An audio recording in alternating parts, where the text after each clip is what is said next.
Bonjour mes abonnés, comment allez-vous? J'espère que tout va bien. Ça faisait un petit bout de temps que j'avais pas fait des vidéos.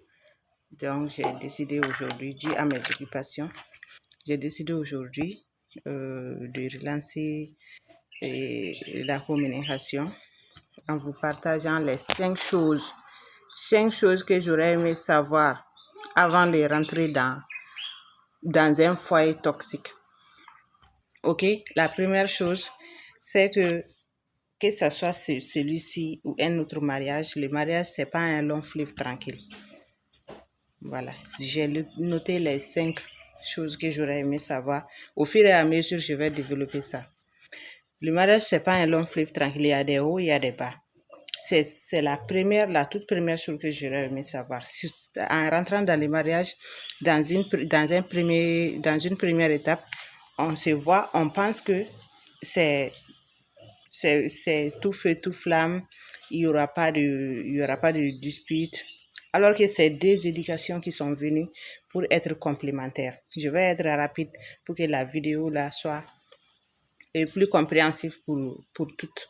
La deuxième chose que j'aurais aimé savoir, c'est que la communication, c'est la base. Si vous communiquez pas, ça ne sera pas, c'est pas un couple, je peux le dire. S'il n'y a pas de communication entre l'homme et la femme, il n'y a pas de couple. Surtout s'il y a seulement une personne qui veut communiquer et l'autre ne veut pas communiquer. La communication, ça se fait à deux. Donc, sachez communiquer entre vous et sachez faire des concessions, ok, pour le bien du couple. Troisièmement, il faut analyser d'abord ta belle famille avant de rentrer dans un foyer quelconque. Analyse d'abord qui sont les parents de ton futur époux, qui est son père, qui est sa mère.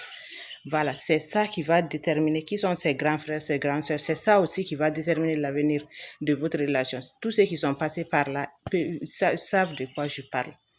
Si tu as une belle famille aimante qui est bien, des fois, ils peuvent te défendre même au détriment de leur fils. Ok? Ça, c'est ceux qui pensent qu'ils sont des bonnes personnes.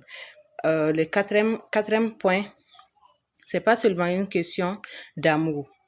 On peut aimer à la folie une personne, mais c'est pas seulement l'amour qui peut déterminer l'avenir du mariage. Pour avoir passé 7 ans de ma vie dans un mariage, donc je peux me permettre de donner ces petits conseils-là à mes petites sœurs. Donc, c'est pas seulement l'amour qui fait le mariage. Il y a aussi la communication, il y a le respect, et il y a aussi l'entraide entre l'homme et la femme. Sur le plan de la communication, aussi sur le plan des travaux ménagers. Surtout en Afrique ici, c'est les femmes qui font la plupart des travaux ménagers. Le cinquième point que j'aimerais énumérer et qui est la fin, c'est généralement, j'aurais aimé savoir qu'on me dise que dans certaines belles familles, pas toutes, mais dans certaines belles familles, c'est la nouvelle mariée qui s'occupe de tout, de toute la famille. Elle a la charge de toute la famille.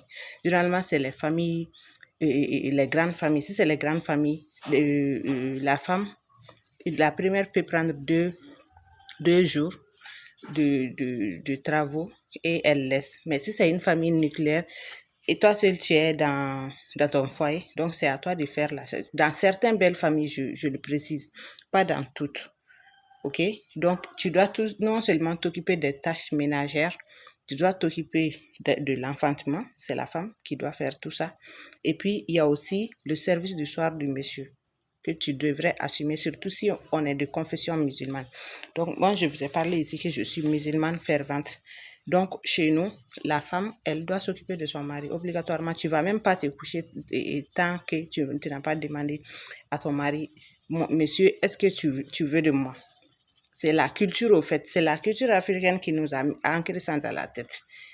Voilà. Donc, c'est ça que j'aurais aimé. C'est ces 5 choses-là. Ces 5 choses-là que j'aurais aimé savoir avant de rentrer dans un mariage. Et surtout qu'en Afrique, dans la plupart des régions, on, on, on met dans la tête de la femme qu'elle ne doit pas se plaindre. Peu importe les violences qu'elle subit, peu importe la maltraitance, l'irrespect, elle doit jamais se plaindre au fait. Voilà, donc c'est ces 5 choses-là. Si tu te reconnais dans ces 5 trucs que je viens de partager, partage aussi ton histoire à travers les messages et à travers les commentaires, que je me ferai le plaisir de vous répondre. Merci.